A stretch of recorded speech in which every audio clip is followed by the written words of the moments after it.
Hello नमस्कार। तो कैसे हो आप सभी। स्वागत है आप सबका आपके अपने YouTube channel him study group में। तो आज हम आपके सामने लेके आए हैं हिंदी का एक और मॉक टेस्ट। ठीक है, तो आपके सारे मॉक टेस्ट जो है वो अपलोड हो रहे हैं। ठीक है, बाकी और आपके प्लेलिस्ट में जाके देख सकते हो, वहाँ पे आपके मैथ के भी मॉक टेस्ट है, हिंदी के भी और इंग्लिश के भी। ठीक है, और जीके का आपका कंटिन्यू चला हुआ है।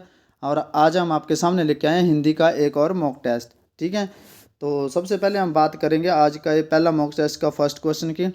तो आज का फर्स्ट क्वेश्चन है कि बोलता है कि यह घोड़ा अच्छा है वाक्य में यह क्या है, यह क्या है, यह क्या है, यह आपने बताना। ये सार्वनामिक विशेषण है, गुणवाचक विशेषण है, या प्रविशेषण है, या संख्यावाचक है। तो सबसे पहले तो आपने यह बताना है कि यह घोड़ा अच्छा है, यह घोड़ा अच्छा है। तो यह क्या है इसका, ये कोई गुण को बता रहा है, या फिर ये कोई प्रविशेषण है, या फिर सार्वनामिक है, या फिर संख्या है। तो आपको पता है कि ना यह तो यह जो है ना तो ये संख्या बता रहा है, ना ये कोई प्रविशेषण है, और ना ही इसका ये कोई गुण है। इसको आपको मैं दो तरीके से बताऊंगा, आपको जैसा अच्छा लगे आप वैसे याद रख सकते हो। ठीक है, पहली बात, जब भी नाउन के साथ, नाउन क्या है यहाँ पे, घोड़ा, संज्ञा। ठीक है, नाउन के साथ क्या लग जाए, यह लग जाए। ठीक है, यह घोड़ा, वह घोड़ा। ठीक है, यह वह लग जाए। ठीक है, और यह वह लग जाए और इसके स्थान को यह निश्चित कर दे। मतलब संज्ञा से पहले यह वह लग के इसके स्थान को यह निश्चित कर दें, तो इसको बोलते हैं हम सार्वनामिक विशेषण। क्या बोलते हैं, सार्वनामिक विशेषण। ठीक है, और इंग्लिश में क्या बोलते हैं, पोजेसिव एडजेक्टिव। जिसको आप पोजेसिव एडजेक्टिव बोलते हैं वही सार्वनामिक विशेषण होता है। यह क्या, यह जो ये विशेषता है एक, जैसे मैं बोल रहा हूँ कि माई कार, माई कार, जैसे ये लिखा मैंने माई कार। ठीक है, माई कार, मेरी कार, मतलब मेरी कार। ठीक है, या मेरी गाड़ी, मेरी कार लिख लीजिए। तो मेरी क्या है ये पोजेसिव एडजेक्टिव, पोजेसिव एडजेक्टिव यानी कि सार्वनामिक विशेषण। समझने में आपको इजी रहेगा इसलिए मैं इंग्लिश में बता रहा हूँ थोड़ा सा कि सार्वनामिक विशेषण। यह घोड़ा, यह घोड़ा। ठीक है, यह घोड़ा। ठीक है, यह गाय, मैंने बोल दिया यह गाय, यह घोड़ा या यह गाय। तो यह क्या है ये सार्वनामिक विशेषण है, यह गाय। ठीक है, संज्ञा से पहले आता है ये। ठीक है, तो ये जो आपका यह सार्वनामिक विशेषण है। चलते हैं नेक्स्ट क्वेश्चन की ओर। नेक्स्ट क्वेश्चन आपका पर्वतीय। पर्वतीय कौन सा विशेषण है, पर्वतीय आपको बताएगी विशेषण कौन सा है। तो क्या है पर्वतीय, कोई संख्या है, नहीं ये संख्या नहीं है। सेकंड बोल रहा है कि यह कोई परिमाणवाचक है या कोई परिमाण है, ये कोई परिमाण भी नहीं है। क्या ये गुण बता रहा है कोई, वो आप देखो। क्या ये सार्वनामिक है, क्या मैं ये बोल रहा हूँ कि यह पर्वत, यह पर्वत, अगर मैंने यह पर्वत बोल दिया तो यह बन गया सार्वनामिक विशेषण। क्या बन गया ये, सार्वनामिक विशेषण, सार्वनामिक विशेषण बन गया, यह बोल दिया। लेकिन यहाँ यह तो है नहीं, तो पर्वतीय क्या है, एक गुण है। जैसे मैं बोलता हूँ पर्वतीय क्षेत्र। ठीक है, यहाँ बोल दिया पर्वतीय क्षेत्र, तो क्षेत्र तो है, क्षेत्र कैसा है, पर्वतीय है। तो पर्वतीय क्या है इसका, ये गुण है। पर्वतीय जो है इसका गुण है। तो ये पर्वतीय क्षेत्र में कौन सा विशेषण है, गुणवाचक विशेषण है। ठीक है, चलते हैं नेक्स्ट क्वेश्चन की ओर। निम्नलिखित में से अयोग्यवाह ध्वनि कौन सी है, किसे कहा जाता है अयोग्यवाह, अनुस्वार को, अल्प प्राण को, घोष को, या महाप्राण को। तो आपको पता है कि अयोग्यवाह जो होते हैं वो क्या होते हैं, वो अंग और आह क्या होते हैं आपके, ये अयोग्यवाह होते हैं, अंग और आ। ये जो अनुस्वार जो आपके ये अयोग्यवाह होते हैं। और अल्प प्राण क्या होते हैं, अल्प प्राण जिनके उच्चारण में कम समय लगता है उनको अल्प प्राण कहते हैं। महाप्राण जिनके उच्चारण में अधिक समय लगता है।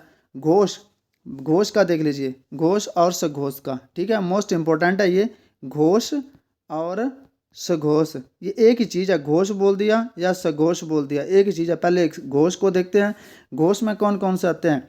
एक तो आपके सभी अंतस्थ व्यंजन, जो भी आपके अंतस्थ व्यंजन है। ठीक है, अंतस्थ व्यंजन जितने भी आपके कौन कौन से, य, र, ल, व, ये भी आपके किस में आएंगे, घोष में। और एक ऊष्म वर्ण, कौन सा, एक ऊष्म वर्ण, ऊष्म वर्ण कौन सा, ह, ये भी आपका घोष में आएगा। और जो आपकी वर्ग वर्णमाला होगी ना, जैसे क वर्ग होगा, क ख ग घ ण, यहाँ लिख देता हूँ मैं, क ख, ठीक है, ग घ अंग।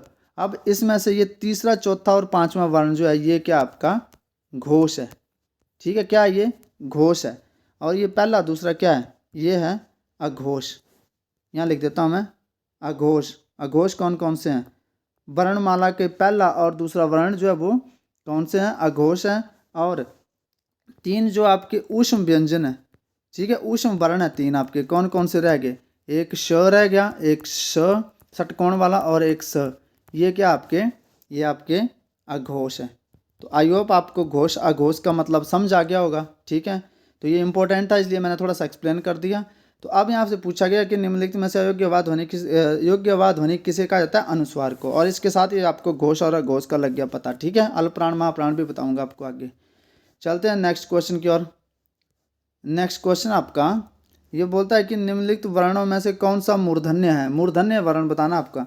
सबसे पहले श आपको पता क्या है? ऊष्म वर्ण है, सबका पता होना चाहिए, ठीक है, तभी आपका क्लैरिटी आएगी। ऊष्म वर्ण है, ज़्यादा से ज़्यादा प्रैक्टिस कीजिए आप। ज क्या आपका, ये आपके कंठ तालव्य, च छ कंठ तालव्य नहीं, ये आपके तालव्य, ठीक है, ओनली तालव्य। कंठ तालव्य ए और ऐ होते हैं। श क्या आपका, श आपका ऊष्म वर्ण है एक तो, और ऊपर से है क्या? मूर्धन्य। और है क्या? ये ऊष्म वर्ण, ऊष्म वर्ण, और है क्या? मूर्धन्य। द क्या आपका, ये आपका त थ द द न त वर्ग में आता है, और ये है दंत्य, ठीक है, दंत्य। और इसमें और ऊष्म वर्ण है, ये किस में आता है? श, ये आता है आपका तालव्य में। ये भी किसमें आएगा? ये तालव्य में। और क्या क्या आता है तालव्य में आपको पता है, ठीक है। तालव्य का एक बता देता हूँ मैं कौन कौन से आते हैं। च आ गया, छ आ गया, ठीक है, ज आ गया, झ आ गया, और साथ में क्या आ गया? अण्य। ये सारे तालव्य में आते हैं। और साथ में कौन से? य हो गया आपका, ठीक है, ई हो गया, ई छोटा ई बड़ा ई हो गया, और श, ये किस में आते हैं? आपके तालव्य में आते हैं, ठीक है। और तालव्य में आएंगे। और वर्ग कौन सा होगा? च वर्ग, सबको पता आपको, ठीक है, च वर्ग में आएंगे। तो ये था इसका राइट आंसर जो है वो पूछा कि निम्न वर्णों में से कौन सा मूर्धन्य है। तो आपको पता है कि मूर्धन्य कौन सा हो गया? षटकोण वाला स। और मूर्धन्य में और क्या क्या आते हैं? मूर्धन्य में ट आ गया, ठ आ गया, ड आ गया, ढ आ गया, अण्य आ गया। ये सारे किस में आते हैं? ये मूर्धन्य में आते हैं। किस में आते हैं? ये मूर्धन्य में आएंगे आपके। और साथ में कौन कौन से आएंगे? री आ गया, र आ गया, श षटकोण वाला आ गया, ये भी किस में आएंगे? मूर्धन्य में। ये सारे जो आपके ये सारे आपके मूर्धन्य में आते हैं। किस में आते हैं? मूर्धन्य में। ये आपने ध्यान रखना थोड़ा सा, ठीक है। चलते हैं नेक्स्ट क्वेश्चन की ओर। बोलता है च वर्ग का उच्चारण स्थान। च वर्ग का उच्चारण स्थान क्या है? च वर्ग का उच्चारण स्थान तालु है, ओष्ठ है, कंठ है, इनमें से कोई नहीं। तो च वर्ग का उच्चारण स्थान जो आपका तालु है, ठीक है। चलते हैं अब नेक्स्ट क्वेश्चन की ओर। वर्णों के समूह को क्या कहते हैं? समूह शब्द कहते हैं, संयुक्त शब्द, वर्णमाला, इनमें से कोई नहीं। तो वर्णों के समूह को हम क्या कहेंगे? वर्णमाला कहेंगे, ठीक है। चलते हैं नेक्स्ट क्वेश्चन की ओर। लंबोदर, लंबोदर शब्द कौन सा है? लंबोदर में कौन सा शब्द है? रूढ़ शब्द है, यौगिक शब्द है, योग रूढ़ शब्द है, या सभी? तो सबसे पहले रूढ़ शब्द क्या होता है? रूढ़ शब्द वह शब्द होता है जिनका कोई भी खंड या भाग सार्थक नहीं होता। खंड या भाग सार्थक नहीं होता। जैसे लोटा, लोटा लिख रहा है मैंने, तो अगर इसको मैं तोड़ दूं तो ये लो और टा बन जाएगा, और इसका अपना कोई अर्थ नहीं रहेगा। रूढ़ शब्द जो होते हैं जो परंपरा से ऐसे चले जाते हैं और इनका अपना कोई अर्थ नहीं होता, ठीक है। जिनको आप खंड कर दे या भाग कर दे तो उसका कोई अपना अर्थ नहीं रहेगा, वो रूढ़ शब्द। यौगिक शब्द जो दो शब्दों से मिल के बने होते हैं, जैसे मैं बोलता हूँ विद्यालय, ठीक है, विद्यालय, तो ये दो शब्दों से बने, अगर इनको तोड़ दे तो दो शब्द बन जाएंगे। एक विद्या बन जाएगा, एक आल्य, विद्या जमा आल्य, संधि हो गया इनका, तो दो शब्द बन गए। तो ये रूढ़ शब्द हो गए, यौगिक शब्द हो गए, ठीक है। और ये रूढ़ जिनका कोई भी खंड या भाग सार्थक नहीं है, वो रूढ़। योग रूढ़, योग रूढ़ जो यौगिक तो होते हैं, जैसे लंबोदर, लंबोदर में समास कौन सा? पहले बहुब्रीहि समास है, ठीक है, बहुब्रीहि समास है। लंबोदर, लंबोदर मतलब क्या है? लंबा है जिसका उदर, मतलब कौन? गणेश। लंबा है जिसका उदर मतलब गणेश। तो इस शब्द का अपना कोई अर्थ नहीं है। इस शब्द का अपना कोई अर्थ ना हो, उसको क्या बोलेंगे हम?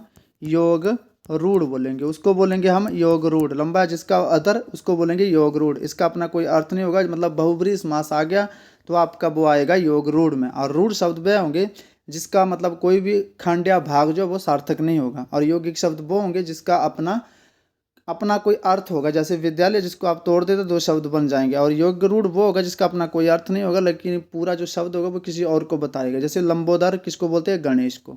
बहुब्रीहि समास में जो आपका आएगा योग रूढ़। चलते हैं नेक्स्ट क्वेश्चन की ओर। सोना कौन सी संज्ञा, आपको बताना है कि सोना कौन सी संज्ञा, भाववाचक संज्ञा, समूहवाचक संज्ञा, द्रव्यवाचक संज्ञा, इनमें से कोई नहीं। तो सोना जो आपकी वो कौन सी संज्ञा, ये है आपकी द्रव्यवाचक संज्ञा। चलते हैं नेक्स्ट क्वेश्चन की ओर। प्रत्येक में समास कौन सा है, प्रत्येक में समास कौन सा आपने बताना है। तो इसका पहले संधि विच्छेद कर लो, क्या बन गया, प्रति जमा एक।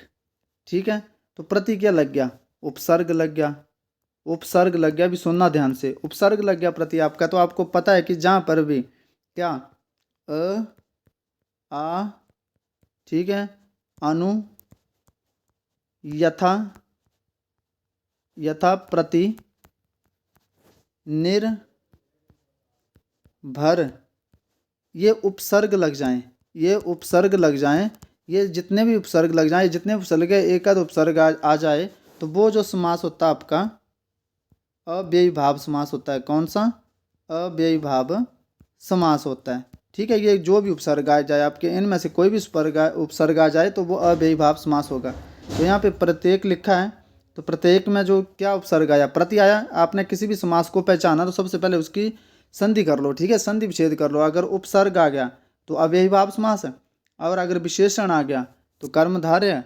ठीक है, तो इस तरह से अगर संख्यावाचक आ गया तो आपका द्विगु। तो इसमें प्रत्येक क्या आ रहा है, उपसर्ग आ रहा है ना, तो अव्ययीभाव समास। तो उपसर्ग का भी आपको पता होना चाहिए कि उपसर्ग कौन से आएंगे। चलते हैं नेक्स्ट क्वेश्चन की ओर। नेक्स्ट क्वेश्चन आपके, कवयित्री का स्त्रीलिंग रूप क्या होगा, कवयित्री का स्त्रीलिंग क्या होगा, कवयित्री होगा, कव्याणी होगा, कवयित्रिया, इनमें से कोई नहीं। तो जब भी कवयित्री का आपसे स्त्रीलिंग पूछा जाए तो आपने कुछ नहीं करना, पहले कव लिख लेना। ठीक है, कव, और उसके बाद इत्री जोड़ देना, कव और इत्री, बाकी कुछ नहीं करना। कव लिख लो और उसके बाद आप इत्री जोड़ दो, तो क्या बन जाएगा, कवयित्री। तो इसका जो राइट आंसर हो जाएगा कवयित्री हो जाएगा। ठीक है, चलते हैं नेक्स्ट क्वेश्चन की ओर। नेक्स्ट क्वेश्चन आपका कि हिंदी भाषा परिवार की भाषा है, हिंदी किस भाषा परिवार की भाषा, आपने ये बताना है। तो हिंदी जो वो द्रविड़ परिवार की भाषा है, ऑस्ट्रिक की है, चीनी तिब्बती की, या भारोपीय है। तो आपको पता है कि हिंदी जो अपनी वो भारोपीय परिवार की भाषा है। कौन सी भाषा है, भारोपीय परिवार की भाषा है हिंदी। 15 क्वेश्चन है, 15 में से आउट ऑफ अपना स्कोर बताना है कितना है, और सेशन आपको कैसा लगा आपने जरूर कमेंट सेक्शन में बताना है कि कितना है सेशन आपको कैसा लगा। और वीडियो को लाइक करें और शेयर करना ज़्यादा से ज़्यादा। ठीक है, और लाइक जरूर करना आपने। तो हिंदी भाषा कौन से परिवार की भाषा है, ये भारोपीय परिवार की भाषा है। और चलते हैं नेक्स्ट क्वेश्चन की ओर। नेक्स्ट क्वेश्चन आपका, भारतवर्ष में हिंदी को आप किस वर्ग में रखेंगे। तो राजभाषा में रखेंगे, विभाषा में रखेंगे, तकनीकी भाषा में रखेंगे, या राष्ट्रभाषा में रखेंगे। तो भारतवर्ष में हिंदी को आप राजभाषा में रखेंगे। चलते हैं नेक्स्ट क्वेश्चन की ओर। नेक्स्ट क्वेश्चन है कि अर्चना अत्यंत सुंदर है, वाक्य में कौन सा विशेषण है। अच्छा, अर्चना जो है वो कैसी है, अत्यंत सुंदर है। अर्चना क्या है, अत्यंत, अत्यंत क्या है वो, सुंदर है। तो वाक्य में कौन सा शब्द विशेषण है, विशेषण कौन सा है, तो आपने ये बताना है। ठीक है, तो अर्चना विशेषण है, अत्यंत विशेषण है, सुंदर विशेषण है, या क्या बोलते हैं इसको, है विशेषण है। तो ये जो आपका, ये क्या आपका अत्यंत, ये आपका प्रविशेषण है। क्या है, प्रविशेषण, जिसको आप इंग्लिश में बोलते हैं एडवर्ब। जो एडजेक्टिव को क्वालिफाई करे उसको आप क्या बोलते हो, एडवर्ब। तो एडजेक्टिव क्या आपका, सुंदर, और सुंदर को कौन क्वालिफाई कर रहा है, एडवर्ब। एडवर्ब क्या आपका, अत्यंत, जिसको क्या बोलते हैं, प्रविशेषण। ठीक है, तो विशेषण की विशेषता को जो बताए वो प्रविशेषण। ठीक है, तो एडजेक्टिव क्या है इसमें, सुंदर। तो विशेषण क्या हुआ, वाक्य में पूछा कि वाक्य में कौन सा शब्द विशेषण है, तो विशेषण जो आपका सुंदर है। ठीक है, चलते हैं नेक्स्ट क्वेश्चन की ओर। नेक्स्ट क्वेश्चन आपका कि निम्न में से किस शब्द में इत प्रत्यय प्रयुक्त हुआ है। तो स्थित्व में हुआ है, बचत में हुआ, हर्षित में हुआ, या खपत में हुआ है। तो हर्षित में जो आपका इत प्रत्यय जो वो लगा हुआ है। चलते हैं नेक्स्ट क्वेश्चन की ओर। तो 15 क्वेश्चन है, और 15 में से आउट ऑफ आपने कितना स्कोर करा, कमेंट सेक्शन में अपना स्कोर जरूर बताना है। ठीक है, 15 में से कम आपके 10 क्वेश्चन ठीक होने चाहिए। ठीक है, अशुभ का पर्यायवाची शब्द नहीं है, तो कौन सा नहीं, आपने ये बताना है। घोड़ा किसको बोलते हैं, अशुभ को। हयद किसको बोलते हैं, अशुभ को। तुरंग, तो ये तो हो गया आपका घोड़ा। ठीक है, अशुभ हो गया, हय हो गया, तुरंग हो गया, ये क्या आपके सारे घोड़े के पर्यायवाची शब्द है। लेकिन खर किसका है, खर जो आपका गधे का पर्यायवाची है। कौन, गधा। खर किसको बोलते हैं, गधा। तो अश्व का पर्यायवाची शब्द कौन सा नहीं है, गधा। घर। ठीक है, तो ये था आपका आज का सेशन। 15 क्वेश्चन आपके आउट ऑफ 15 में से आपने कितना स्कोर करा कमेंट सेक्शन में ज़रूर बताना आपने। ठीक है, बाकी और प्लेलिस्ट बना दी गई है जहाँ पे आपको सारी वीडियो पड़ी है, आप उनको भी देख लीजिए कि एक बार। बाकी इंग्लिश के मॉक टेस्ट दुनिया भर के पड़े वहाँ वो भी देख लीजिए, और बाकी इंग्लिश के मॉक टेस्ट आपको आएंगे विद एक्सप्लेनेशन, जैसे ये आ रहा है वैसे इंग्लिश के आएंगे। ठीक है, जिसमें आपको एडवर्ब वगैरह सारा कुछ प्रॉपर तरीके से बताया जाएगा। मिलते हैं नेक्स्ट सेशन में, तब तक के लिए जय हिंद जय भारत।